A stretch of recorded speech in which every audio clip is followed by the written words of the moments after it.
dirty. Yeah, but you never know with Miss McMahon involved. You're right about that.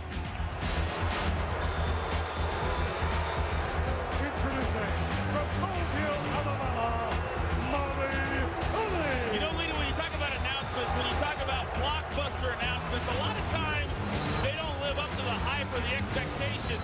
I think in this instance, with what Eric Bischoff is proposing, if indeed Stone Cold Steve Austin comes back to Raw like Eric Bischoff wants him to, I think it more than lived up to expectations.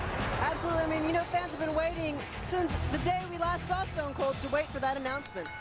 Well, here we go, Molly Holly and Jacqueline, and I always like when these two get it on because they don't like each other. They're rough and they're tough, and they just don't like each other. Looks like Jackie's got the early advantage, kind of psyching Molly out. Referee Jack Doan a little timid. I wouldn't want to get in between these two, or maybe I would.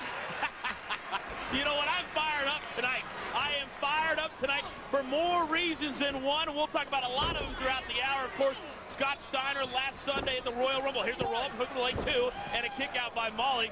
But, you know, last Sunday we can't discount how great the Royal Rumble was. Scott Steiner leaving Triple H a bloody mess. But come Raw, Scott Steiner wanted more of the game. And I think Steiner got more of the game and everybody else, much more than he even wanted. Well, you're right, and like I wonder if Scott Steiner even knows what he's gotten himself into, because I think it was just the tip of the iceberg at the Royal Rumble. Yeah, Scott Steiner going one-on-one with Batista last Monday night. Triple H, Ric Flair, Randy Orton, all kinds of things. Oh, here's the cover by Molly, 1-2, and a kick out. And we'll talk about that throughout the hour. But real quick, I know Eric Bischoff says we're not supposed to, but kudos has to be sent out. The match of the night, in my opinion, Kurt Angle and Chris Benoit. I was hoping you were going to say that, because I'm going to have to agree with you. It's the match of the night. Oh, Jacqueline to the top rope, flips it down, goes Molly to the floor below. And these two girls, they've got to keep busting out new tricks because they know each other way too well. You know, getting back to Kurt Angle, Chris Benoit just for a second, how great was that match? It's one of the greatest matches, in all honesty, that I've ever seen. Right, great, honest, one-on-one competition. Kurt Angle, that particular night, the better of the two men. And now Kurt Angle's indeed in the driver's seat. We talked about it last Sunday Night Live on Heat, that whoever leads, oh, here's a roll by Molly. Will this be enough? Took a leg, and Jacqueline is able to kick out. We talked about it, that whoever wins the WWE Championship match between Angle and Benoit going on to WrestleMania in the catbird seat. Oh, nice bridge by Molly, 1-2 and again. So now, if things stay the way they are right now, it would be Kurt Angle taking on Brock Lesnar, who's the Royal Rumble match champion at WrestleMania, a match that people have been talking about for a long time. Right, for the SmackDown side. But if Hunter remains the champion, on the Raw side, we wait a still second, don't here's a know. quick roll on, nearly a 3 count on Molly. We still are unaware of who Hunter's opponent will be for WrestleMania. You know, Triple H still does not have an opponent at this point, but Triple H is still concerned himself. Here's a hook of the leg to it again. These two women continue to go at it. But right now, Triple H is obviously still concerned with one big Papa Pump, Scott Steiner. Right, I don't know, Scott Steiner may need some allies coming up pretty soon, because it looks as Triple H has got Ric Flair on his side, Batista, as well as Randy Orton. You know, and I'm a big Randy Orton fan. And sometimes when you're young, you're able to be influenced by older veterans. But his shoulder's only 95%, so I don't know how effective he can be. Yeah, exactly. Just trying to get out of a butt whooping by Scott Steiner. And now Molly Holly getting a little bit too fancy, and Jackie is able to catch her from behind. Molly's cut off from the Molly Pop. Trying for a roll-up, 1-2, and Molly again is able to kick out. Well, these two women, as we mentioned, know each other very, very well. A tremendous one-on-one battles. We kick things off here on Heat. And, folks, a little bit later on, we're going to see Rico. He'll be in action right here on Heat. We're going to take you back to Raw's Test. Went one-on-one with Chris Jericho. Oh, and now Molly using the rope. Oh, Jackie is still able to kick out again. Molly couldn't have dumped Jackie much higher up on her head. I'm surprised I didn't knock her out. And now Molly back in control, whips Jackie off the ropes. And now, oh, wait, nice reversal. Oh, nice head scissors by Jackie, and both women, I think, are feeling the effects of this matchup. And now Jackie, oh, getting cut off right off the top rope, and a slingshot effect. Here's a roll by Molly, 1-2, and forget about it. Big win for Molly to get things off here on Heat. Here's your winner, Molly Holly. These two girls, I don't know if they'll ever settle out their differences, but I think Molly's new hairstyle gave her the definite advantage this evening. I kind of like the curls. Well, folks, coming up a little bit later on Heat, we'll take you back to the Tough Enough 3 season finale. And in that vein, right here in this very ring, Nowinski, Maven, one-on-one tonight. You love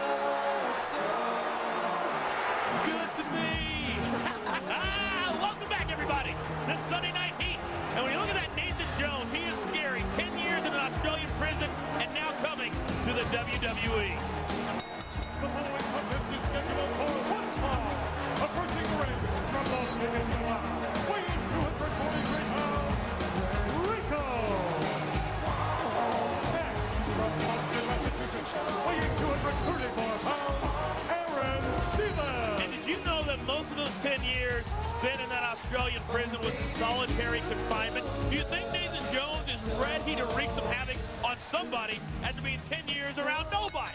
I don't know. Maybe he's just lonely and he's just coming to the WWE to find some new friends. I'm sure he's not going to make a whole lot of friends, but I could be wrong. Probably not, actually. I don't think I'm going to be his friend. Will you be my friend? I thought we were friends, Coach. Baby, we're friends. Well, here we go. Rico one-on-one with young Aaron Stevens. And we saw Stevens a few weeks ago. And Rico better be ready here tonight because he is going to have his hands full. Hopefully, you know, Rico has been known to be a little bit cocky, and sometimes that works to his advantage, but he's going to have to, he's got to step it up tonight. You know, right after this match, we're going to take you back to this past Thursday night, and what an emotional scene it was in New York City, the Tough Enough 3 season finale. We didn't know who was going to win going in, and even towards the end of the night, we did not know, but we'll take you back. And I know you were watching at home, and you had to be on the edge of your seat. What about the music that was playing when Al was walking back and forth? That was so brutal. I was standing there. It was brutal. Everybody was a sold-out crowd at the World in Times Square.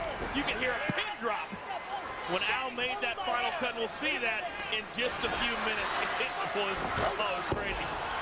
That clothesline now by Aaron Stevens. Huge drop kick. And as I mentioned, wait a second, here's a cover. Hook of the leg, 1-2, and a kick out by Rico. I said Aaron Stevens was good. This kid's real good. Rico's going to have to get on his game and turn things around. I don't know how this one's going to, how 3-minute warning are going to appreciate Rico out here. All by himself. And now Rico off that middle rope, and I think a little indignant and may have heard our comments up here, and now starting to take control. Huge clothesline by Rico. And did you know that over 500,000 people voted for that final cut on ToughEnough.com over the past week's time? That was individual votes. That was incredible. Right, one vote only. Rico off the middle rope with the kick to the head of Aaron Stevens. This one may be over, but no. A count of about 2.5 by referee Nick Patrick. And it's surprising to see Nick Patrick here tonight after the debacle of what we saw last Monday night on Raw as William Regal, Lance Storm regained the tag team titles. Yeah, I don't know if you could call that a match where they regain the titles. Well, when somebody goes through a table a la Bubba Ray Dudley, and Chief Morley is making a match on the spot, and now Rico in the corner, and a big shot by Aaron Stevens, and then they basically just cover up Bubba Ray. How is that justice? I don't get it. Bubba didn't have much of a fighting chance, or any fighting chance whatsoever, for the Dudley Boys to keep the titles. Not at all. Not at all. Now Rico is literally begging and I think playing a little bit of possum. A big shot to the midsection of young Aaron Stevens. Oh, but Aaron Stevens reverses again. A flying neck breaker. Will this be enough? Hook of the leg, 1-2, huge upset, but Rico gets the shoulder up. And now Rico right back to his feet, but he has taken a lot of punishment courtesy Aaron Stevens tonight. And now, tremendous Is this going to be it for Rico? This may be it for Rico. Nick Patrick with the 1-2, and again, nearly a 3 count on Rico. I wonder if Aaron Stevens will be singing 3 minutes and we're out of here. Rico. You know, the only, huge spinning heel kick, and this may be it just like that. Wow. Rico wasn't going to let that happen tonight. Rico got lucky here tonight. Well, this is one of those where Rico almost let it get away. Right, well, I think, too, Rico's used to having the company of Rosie and Jamal around him and maybe felt a little out of his element tonight in the ring. Maybe confidence was a factor here tonight, but nevertheless coming through with a victory. Well, right now, folks, let's take you back to this past Thursday night. We were live at the World in Times Square of New York City for the Tough Enough 3 season finale. Tonight on Heat, 2 former Tough Enough graduates face off. It's Chris Nowinski versus Maven. Yeah, but coming up next, we'll take you.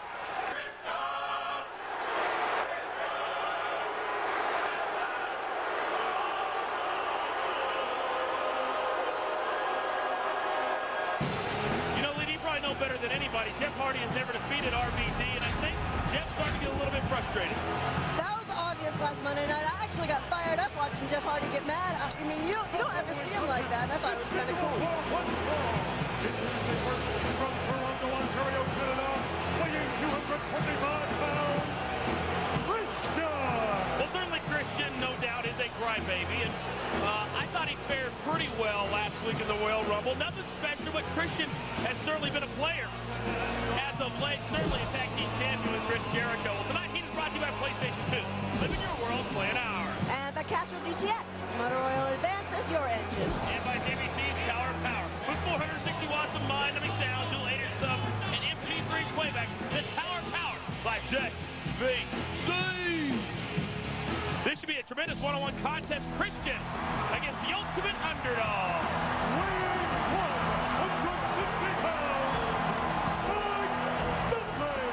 Touched on it a little bit earlier, but last Sunday night at the Royal Rumble, the Dudley boys doing it once again. A tremendous battle coming out on the top, but their victory, their celebration was short-lived. Less than 24 hours later, no longer the World Tag Team Champions. Right, at this point, it looks like the Dudleys are the underdogs, as Regal and Storm, they've got backup at this point. Yeah, backup being Eric Bischoff, backup being Chief Morley. Sure, if you're going to kiss the butt of the people in charge, but that may be coming to an end. Who knows how much longer Eric Bischoff will be in charge of Raw if things don't change. Good point. But we know that they might, because if people missed it off the top of the show, if you missed it last Monday night on Raw, first of all, shame on you. Second of all, where have you been? Third of all, we're going to fill you in right now. Eric Bischoff last Monday night telling Stone Cold Steve Austin that he is invited back to Raw, and he has invited Stone Cold Steve Austin back to No Way Out as well. So if and when Stone Cold does come back, is Eric Bischoff going to have a plan for him to follow? Well, we all know that Stone Cold Steve Austin has never bought into plans by anybody. He's never bought into relegating to authority, and I don't think that's going to change now. Exactly my point. Well, now Christian is apparently having a little bit of fun and flexing. The double buys, it gets him every time. Well, and exactly. You know, Christian obviously very good in the ring. I don't think he's going to win a bodybuilding contest. Certainly wouldn't want to hook up with Triple H or Scott Steiner in that capacity. But certainly very accomplished. Just a few weeks ago, a tag team champion with Y2J, Chris Jericho. And we just saw Chris Jericho. Oh, nice move by Spike Dudley. And now playing a little bit with the back of the head. And I've always said the biggest 6-year-old in the WWE. Dare I say Spike Dudley making Christian out to be a little bit of a sucker. Even though he ain't no sucker neither.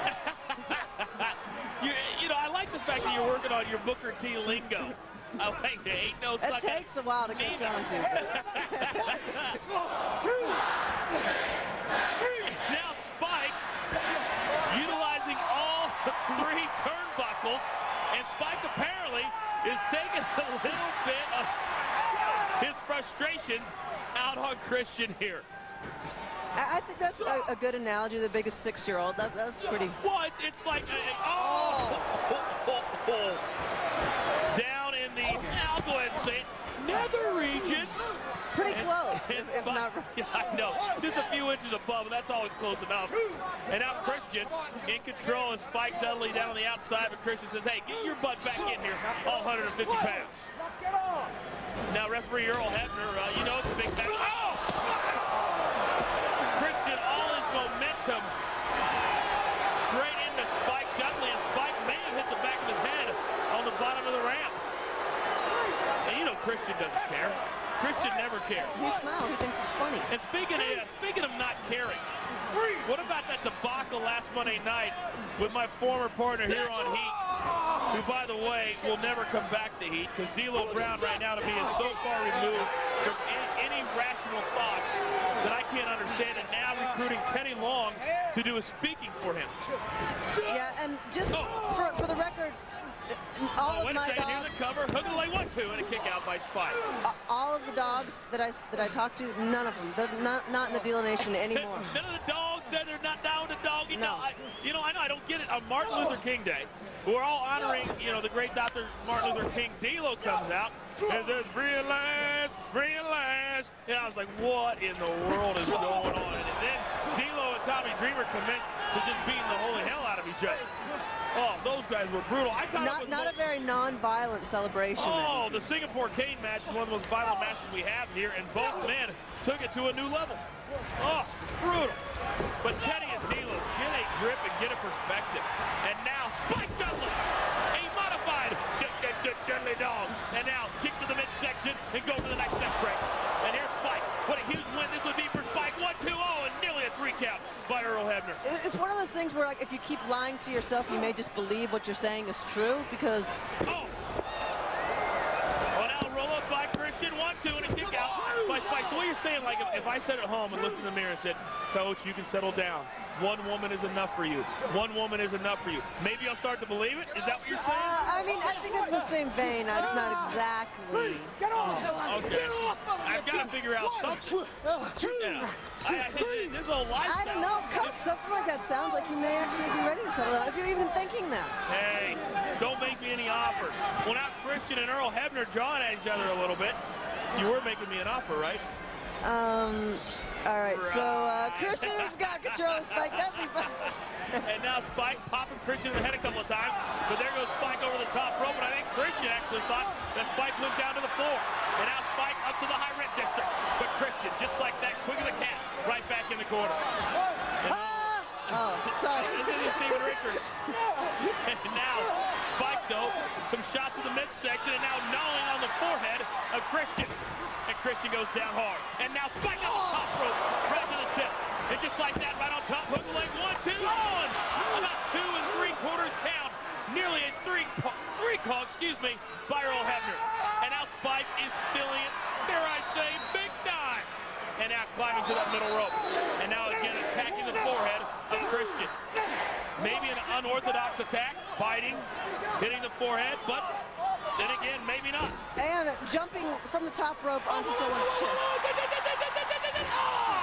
Oh, it's Spike as Christian is able to get out. And now Christian with the cover. Both feet on the ropes. Earl. Christian knew where he's at in the ring. Well, yeah, but... Well, obviously, Earl Hebner is the very best in the business and was looking at the shoulders and not looking at the feet. But obviously, the feet is what got the three. Yeah, you're right. Spike Dudley can't believe that the match ended like that. Coming up later on Heat, Maven and Christopher Nowinski go at it. Yeah, but coming up next. Well, up next on Heat, Maven goes one-on-one with Mr. Harvard. That's next when we come back. Tell you, it is a must-read. Lita Stone Cold did not hold back at all. He's not really known to. Oh. The following contest is scheduled for one fall. This is the first from Heat, weighing 267 pounds. He's the only Harvard graduate in WWE history, Christopher Nowinski. Well, there you see the face on Christopher Nowinski, courtesy of Edge last Sunday night at the Royal Rumble. And I think everybody would like to give Nowinski a face like that. Yeah, Chris got a little beat up at the Rumble, didn't he? A little bit. Welcome to the WWE, pal. Well, Starburst Sour presents WWE No Way Out. Live Sunday, February 23rd from the Bell Center in Montreal, Quebec, Canada. Starburst Sour. A sour kick from the first two to the last. And tickets for No Way Out went on sale yesterday. And I'm still kind of puckering up myself. I just had one of those Starburst Sours. Virginia, weighing 235 pounds, Maven. So here's the main man right here. This last Thursday night, both Maven and Mr. Nowinski in attendance at the Tough Enough 3 season finale. And Maven is so well spoken, giving away the last Tough Enough 3 championship trophy. And I think when you talk about Tough Enough, Maven is the poster child for what that show can do. I think you're right about that, Coach. Were you insinuating anything about Maven being well-spoken? No, not at all. Why? Okay, I was just curious. No. Sometimes you have ulterior motives, sometimes you don't, and I'm still working on our chemistry, trying to figure it all out. Well, here we go, Maven and Nowinski one-on-one, and every time, they haven't gone at it a lot in their very young history here in the WWE, but every time I see them, I go back in my head to some of that footage when they were Tough Enough, training in the gym together, training in the ring together, and now you can see the disdain, the true disdain that both men are starting to have for one another. Yeah, Coach, I think I mentioned before, actually, when I first met Maven, asked if he had spoken with Chris Nowinski, and he said, haven't spoke to him, don't plan on it. Little did he know, a few months later, Chris Nowinski would be showing up at the same place of business. Nowinski is the epitome of you love to hate somebody. Everybody loves to hate this guy. He's cocky. He's smart. Went to Harvard. But quite frankly, always think, nice roll by Maven. 1-2 and a kick out by Nowinski. You know, when I think about it, though, my college days, and a nice roll up, 1-2, and again, Maven trying to get this one over very, very quickly. If I would have gone to Harvard, I would have had my nose stuck in books all the time. No, no, no, no, no, no, no. You had to be out. You had to be hooking it up. You had to be going at it all the time. You can't do that at Harvard. You can't. So are you implying that Chris Nowinski's got no game? That's exactly what I'm saying. I mean, look at him. The cockier you are, the less game you have, I guess. Right, game. We'll use that word. Yeah, and speaking of game, we saw a few moments ago the game, Ric Flair, Randy Orton, and Big Batista. It looks to me, and I'm just an outsider looking in, but when all four men are having their hands raised, that's a devastating force. Devastating. Big potential and time to come to see what those four, how they'll make an impact. You got that right. Right now, Mr. Nowinski is certainly making an impact. You got to believe, now that left shoulder of Maven into the ring post, and you can hear the impact. And Nowinski says, what did I do? I didn't do anything. But I think Nowinski, every time out, wants to prove to everybody that even though he lost Tough Enough 1, he still belongs here. And that he should have won, that he was ripped off. 2, I think he may be trying to overcompensate for pretty much getting it handed to him at the Royal Rumble. Well, he did. You're right. And if you would have saw this past Thursday, all day long, he was talking about me this, me that. Back when I was on top, I was like, shut up! Well, now Nowinski working on that left shoulder of Maven, and you can see that these guys are starting to get more technically sound and starting to get more and more advanced in their young careers here. And now Maven back to his feet, trying to get out of that arm lock by Mr. Nowinski. Speaking of more technically advanced, I don't know if that was the case at the Royal Rumble for Maven. Oh, nice crossbody, 1, 2. Well, I think making one small mistake. And now Nowinski again down on that left shoulder. Well, you'll turning remember his back year. to the Undertaker. Don't do that. He's going, oh yeah, this worked last year, but not the case. Yeah, you knew the Undertaker would not forget what happened 1 year ago when young Maven was able to dispense of the Undertaker. And the Undertaker certainly making a big-time return last Sunday at the Royal Rumble. Here's a cover, 1, 2. And just about a 2 1/4 count by referee Charles Robinson. Well, last Sunday night, I still can't get over it. People are going to be talking about that Royal Rumble night for a long, long time. And so many great things happened. Certainly, before we get off the air tonight, we want to thank all the great fans in Boston who came out. The sold-out Fleet Center was rocking from start to finish. We want to thank you very much. And hopefully we'll get back to Boston very, very soon. But right now, back to the action at hand, as Maven has been on the defensive most of this matchup. Right, but things look like they may be about to turn around as Maven is starting to fight out from Chris Nowinski's. And maybe Nowinski took another shot to the face. Wouldn't that stink? Making him uglier than he already is tonight with that shot. And so much collar to the nose and bridge area. Nowinski, and now Maven pretty much making a one-armed comeback right now. And now Nowinski into the ropes, and Maven, huge backdrop. And you can hear the impact and see it by Nowinski. And I think Nowinski's pretty much had enough. But maybe playing a little possum. Maybe, just maybe. And now Maven, and here's a cover. Will he hook the leg? No, 1, 2. And you can see how Nowinski easily was able to kick out of that one. Yeah, but once you get Maven, once he's got that head bobbing and arm shaking, it's kind of hard to stop him. Well, he got that from me. Well, now Maven, a little deke. Nowinski going down. He's wondering where Maven's at. Maven's right back up on top. Huge flying drop kick from the middle rope. Here's a cover, hook to the leg, and it worked. Maven deked Nowinski and gets the win. When a week when Tough Enough took center stage, Maven shows us tonight what it's all about. Well, folks, what will Eric Bischoff have in store? He only has a couple of weeks left to save his job. We're live in Chi-Town tomorrow night. For Lita, I'm the coach. We'll see you in Chicago.